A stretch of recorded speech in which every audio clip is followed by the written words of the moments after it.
mukimanyimu abatuuliza ku radio 4 ne radio 7 abanene mu government sente bazizaayo mu treasury ziddayo nga beziri menti okukola tebabikoze so either baziweereza oba zabbwadda buli mwacha mu Kampala n'ogwa mu Kinnya waliwo omwana w'omunene ali Harvard asoma buli wogende mulago notasanga yoddagala waliwo omwana w'omunene ali Oxford asoma nga sente bazibba Namyalo Hadija ono bino bitukayanira omalako Hajat Wize Namyalo namwako school fees yes Omiga Shumba nga nimbi asoma nazimu wako ate nali nabyerabira oyogera ku ndairanga ntya Allah bwe mba nimba katona mpe kibonerezo yenyi kizijukiza ndi Mr. Kashwa tukyajukira wampako sente ate ne kizula luvanyuma ati yali annimba wamuwako sente yes namuwererako yenyi yakinzijukiza nga twakatandika simu ka Uganda 2013 yawo kati nkitegeera luvanyuma ati yali angamba nti asoma naye nga tasoma yali tasoma njagala Namyala jukire bwe twatuula ku Speak Hotel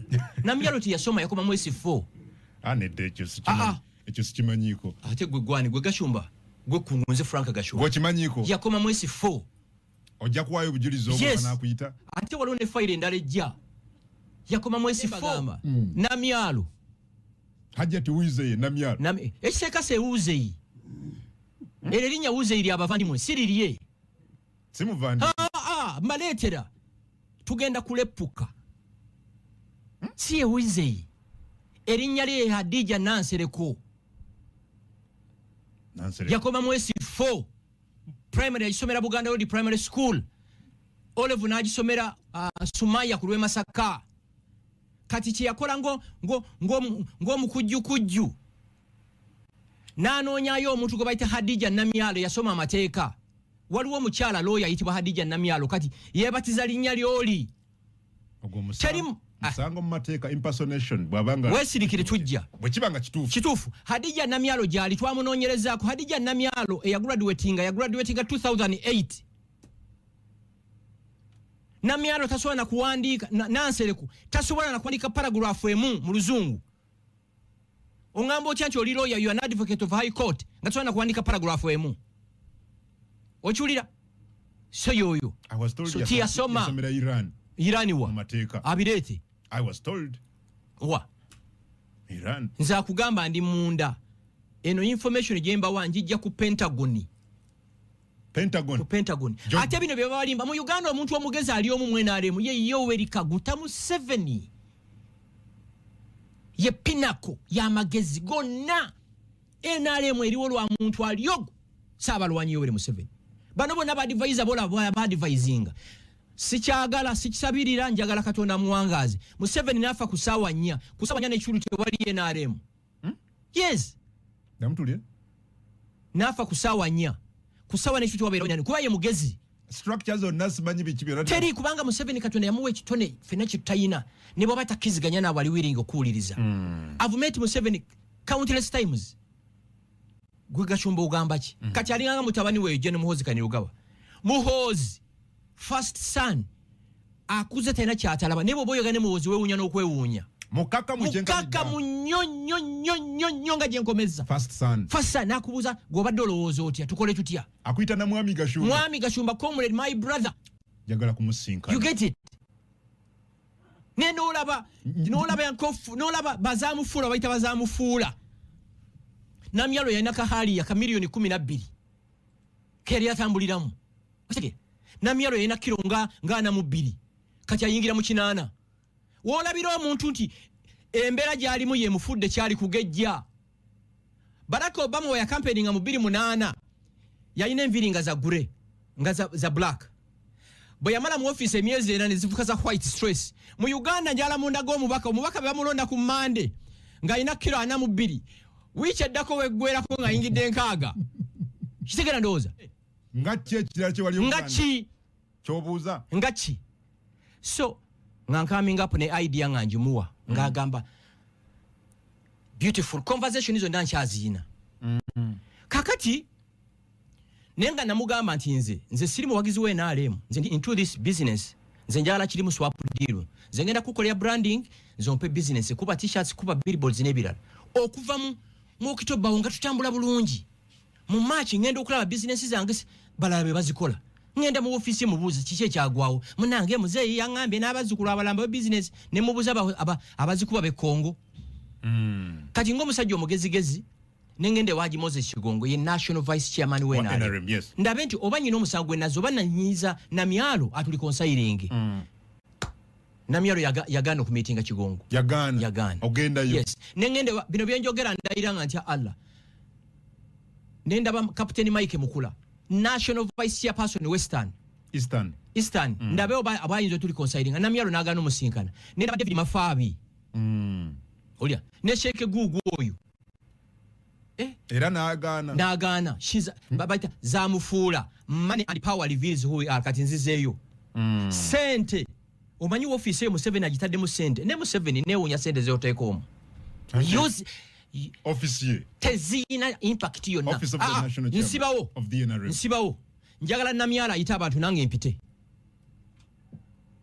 nga situsomba office ya Namyala buli muntu basasula musasule okujja oyagala Namyala ebere wali agabade mujje nange mpite nawo gambe namwe mujje olaba asinga buli bantu babasasula busasuzi bagulira tewali agenda wali matamu wa transport refund mwe muke movement situina transport refund oyina okufuna ezakulese nezikuzaayo wewunya mwami Museveni okuteeka sente mpitirivu mu office nzija kakati bwe yategeera nti ngenda kuwandiisa kintu kino bakikolamu obuyaye bungi nnyo era akulira URSB mukyala Mase ne mukimubulira URSB eyo eyina abantu balamu decent people ne mulimu n'emiyaayu mu URSB mulimu kawuukumi waliwo akasajja bakayita birungi kalike kawuukumi ulira ne ngamba lawyer wange sisuubira justice wano ne tutandika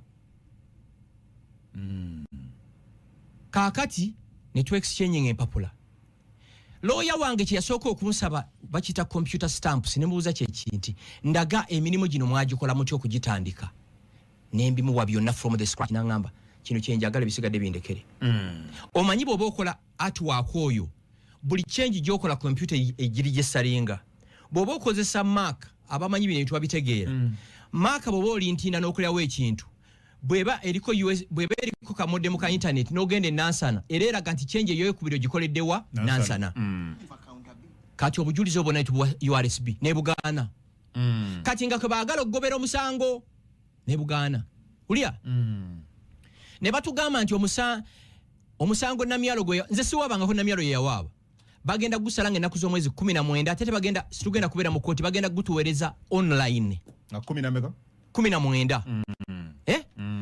17 kiro sawa 3 lawyer wange nkubira esimu nti batugambye omusango gwankyanga 18 tekibangawo mu history ya Uganda kooti esobola okuwongezaayo ku ensala netesobola gizza maaso gizza mabega 18 tunoga 17 bayina gusalanga 18 bayina guweza via email kakati nze lawyer wange nkubiranga 17 batugambye gwa 18 a day before nti sawa mekati 2 kitundu ngenda 2 n'eddakiika 2 nali ntuuse ngenda okulaba abakozi ba Namyalo yonna batandise okutuuka bannamawulire ne ngamba bano basuze bategedde ensala kyovola omusiru takoppa kuba Namyalo enzija gye yajjamu ne pompu ng'ekulagira yabasuze bakoze eki amanyi ensala era ne basa yamubulanyize ne bamawulire ekyali wali nze nno ndi omu bayira we yaguza amawulire gonna buno bufeke bloggers nze Gashumba ndi ogu nze ndi atirare nkukubira buli wamu wokola ki woli kakati oyo omujega oyo kawukuumi birungi okumanya naye mujega mu nsala yo manyibo yagambye nti obujulizi Namwalo bwalese tebulaze nti ye yakola ekintu kino ne Gashumba obujulizi bwalase tebulaze nti Gashumba yakola ekintu kino nti ye kitata ye takirinamu kakati oba Namyalo si ye yakola ekintu kino si Gashumba kyava mu ggulu kyobuuza si kya Gashumba si kya Namyalo kyani yagambye kyani yakiresaawo anti bamuwadde sente alina okuba nga yalidde kino njagala nkikubulye ffenna tuli basiru omanyi mwe mutaddewo embeera nti buli muntu musiru sebo birungi oba Namyalo yakola ebintu bino oba si Gashumba oba kitata naye yabikola kyeŋŋamba Ajja Namyalo waga nti ayagala nnyo mwami Museveni atinoga ate yasinga obutayagala mutabani we namubuuza olumu namubuuza Namyalo osobola okufuna Museveni ku saa mwendo gw'ekiro nti no kati ebintu bya Muhoozi n'ekitaawe bigende kompola kola emirimu egyakola ki egyakuweebwa n'ekya ne mugamba Namyalo tosinga kadaaga Namyalo tosinga Kale Kayihura tojja nakola 1% ya Kale Kayihura aliwa tojja kola 2% ya Mama Mbabazi politics we nale mumwesonyo tukole emirimu tia holoza bokabe bazaala abaana okitegera ndo she is very arrogant very stupid very aloof ebikolwa bibiri bitya anzati yangamye mu njasama oyogera ku bikolwa yangamye mu nze njasama kati ayina kitadaza nyisambu akosa sente ze mbwa ayina sente ze ziraninga office yasooka n'atugamba ayina enkoko emitwalo 10 zajjamu sente zitunda amaji ajja sente mukoko n'ateeka mu office obojoze nga mukazi mukozi obojoze Yoweri Museveni kati nze Pentagon yange Namyalo ayina enkoko 8 yayina enkoko 8 n'embuzi 4 n'embwa 6 kubanga musamize ayina essabaawo ate ki ekyo tetukimanyiko na ate kyewunyisa zonna footage nziyina njagala ondage emitwalo 10 manyi oli ku radio yateekawo embeera mbu sente ziraninga office ziva mu nkoko ze n'agamba ayina n'olusuku eka 20 mu mukono mulimu omuntu ayina eka 20 kati kye yakola olumu n'agenda emukono mu katale n'agula amatooke n'agaleeta ku office mugavudde mu lusuku lwe omanyize bwe mankola n'omutunga mpa sente nga mugagga ne bwafuyisa ku kkubo ngamba ekyo ky'okoze kye kisinga obulungi kubanga osasudde naye wamuwaana kwaze namugamba nze ogwange guli wamu ku branding ebisigadde biki bibyo olunaku lwe natya bandange sente z'omuwa musolo omukyalo yavaako wano n'agenda eruweere eyo mwagenze gabo bambuzi omanyi atambulira mu konvoyi yamoloka nnya anti-senior presidential advisor Gasia ayina eggulawo ekkubo ayina Land Cruiser mwali ayina drone n'eggalawo ng'agenze ogaba embuzi 6 sente z'omuwa musolo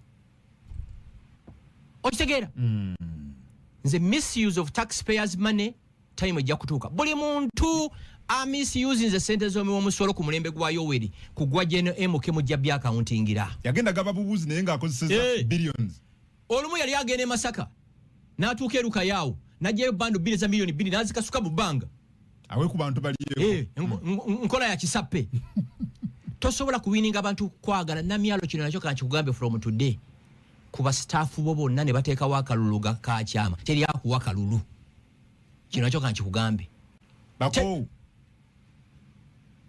kati lutwabadde ku URSB yaguze buli munnamawulire gwawadde 5 gwawadde akakadde bavume Gashumba bakoleki bano abawandise bino babaguze buguze everything bubloggers bukyobwo Gashumba lererere Namyalo nkwegayiridde njala nkola samale bwete so tekinaggo gambi fe tuli balwanyi nge mugenda mu koti twalujje eruwere tuluyingiza kampani tutwala ekigali paka Kinshasa mugenda mu koti tugenda mu high court enja high court wetampa justice genda mu Supreme sorry court of appeal wetajimpa Supreme Court banna Uganda batona abayiye ebintu kindi kinzenda kiyiya Namyalo manyi ompulirize genda onaabe kati manyi oli munene omubiri wagejja naba nkwegayidde oba toyina tawulo njeru wakagigule leero mala okunaaba gyesiimu wenna sigala ng'oli bukunya otule mu dressing mirror obuuze omuntu gw'olaba omubuuze Gashumba yankola ki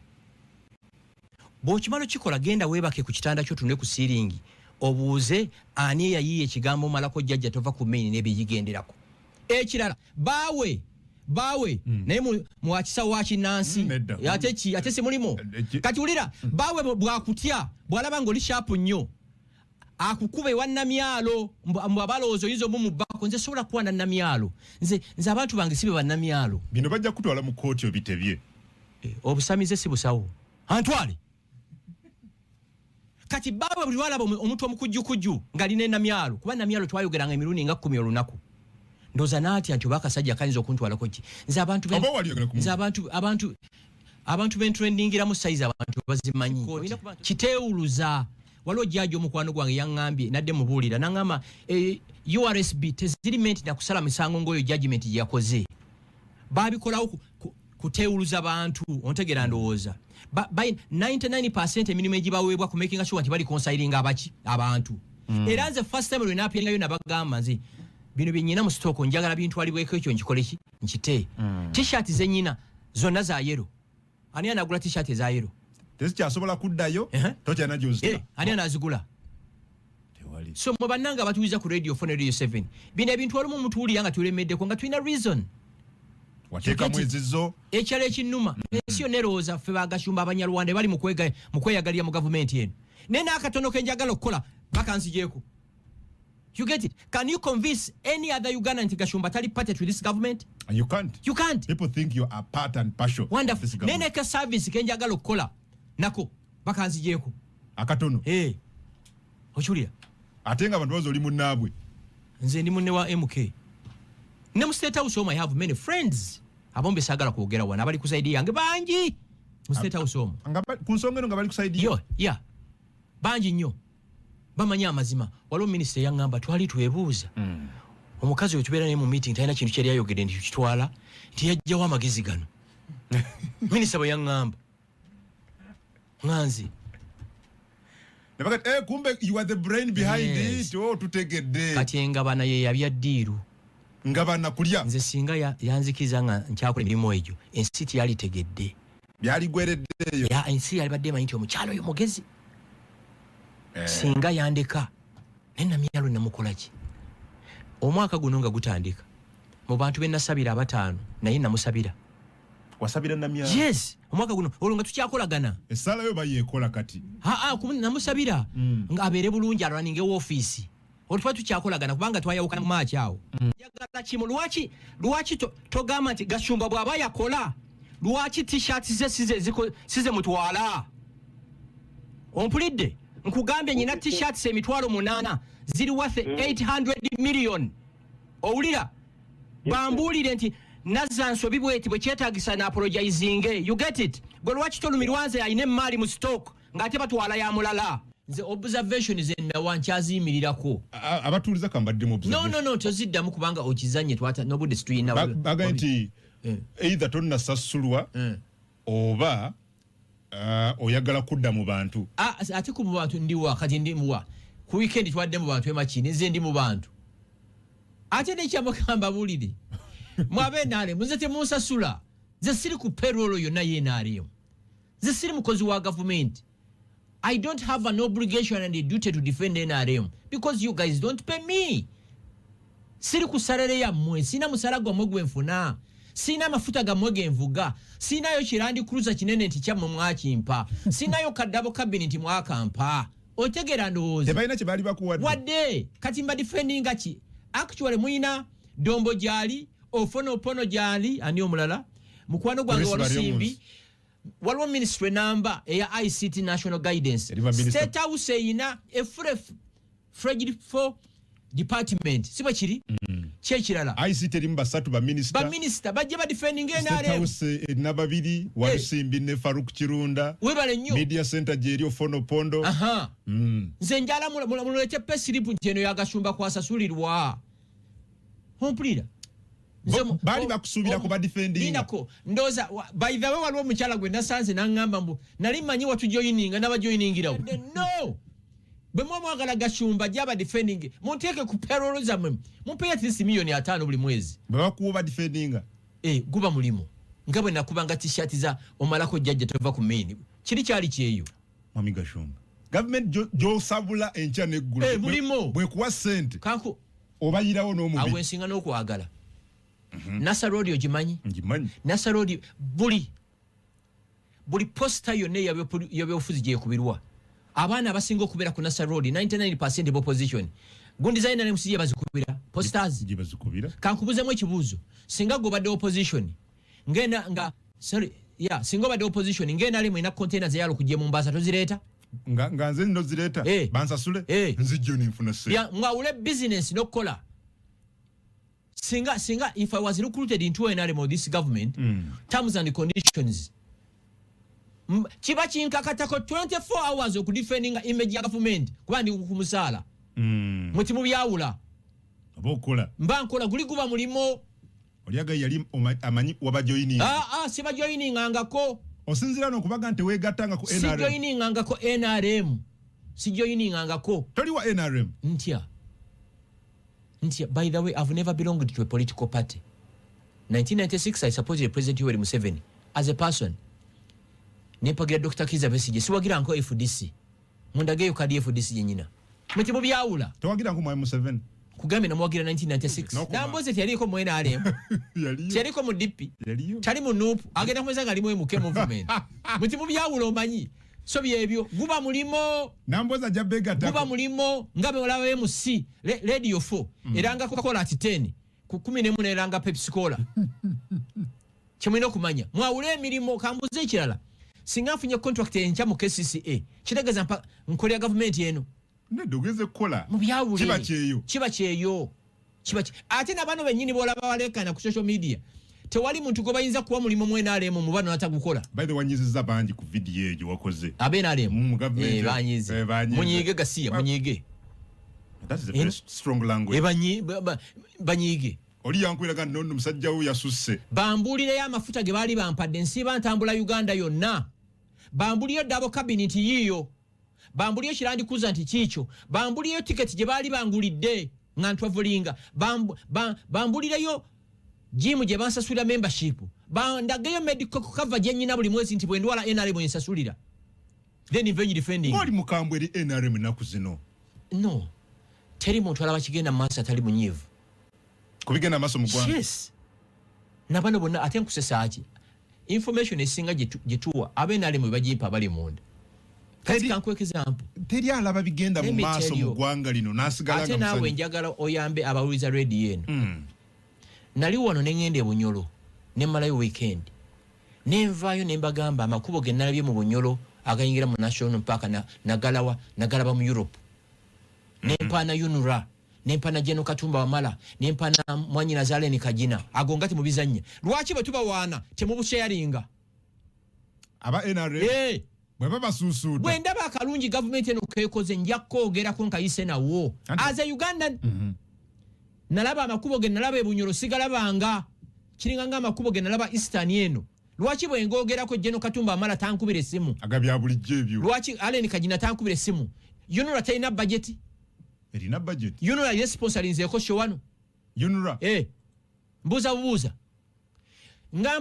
ngankunza abantu bagende mu national parks balambule ebisoro Uganda Wildlife Authority tayina budget UTB ereja jiwa bajega bwe twogera ku birungi wagashumba video tibasharinga bwe mbakuba nyondo nga basharinga kankwongere kino olaba ngogende munyonyo waliwe bala bajita autospa ojimanyi ojimanyi awo bali mukuteeka we bigoma mbabuuza mundage ekibuga kimunga bakikola misana ebibuga byonna bakola kiro bajja ne batandika sawa nganya ne bamala 10 bagenda kulewa emyaka ena basibe motoka traffic basibe moloka bali badde bakolawo kiro tuve ku roundabout eno egende salama igane mulungu olabe kube ligenda ku ebusabala ku gundi ya Bobby Wine baina ki flyover kibagala okola waawo balinganga abataina time frame budde ko baina ki ne weyongera maso waliwe ekirala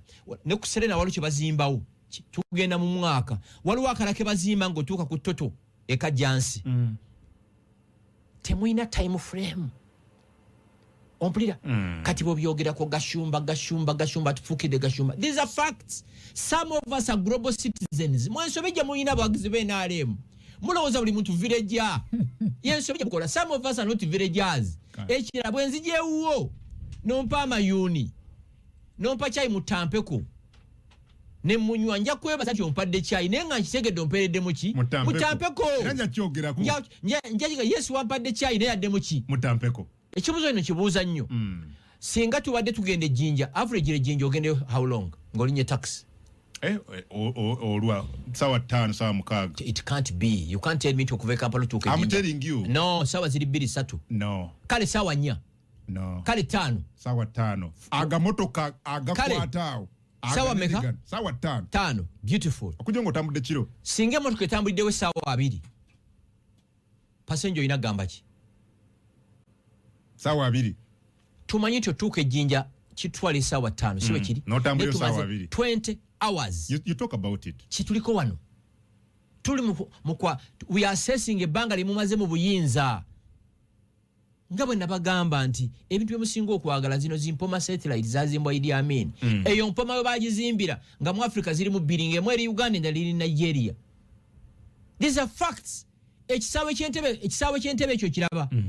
Uganda wefunira independence, it was the biggest airport mu Africa.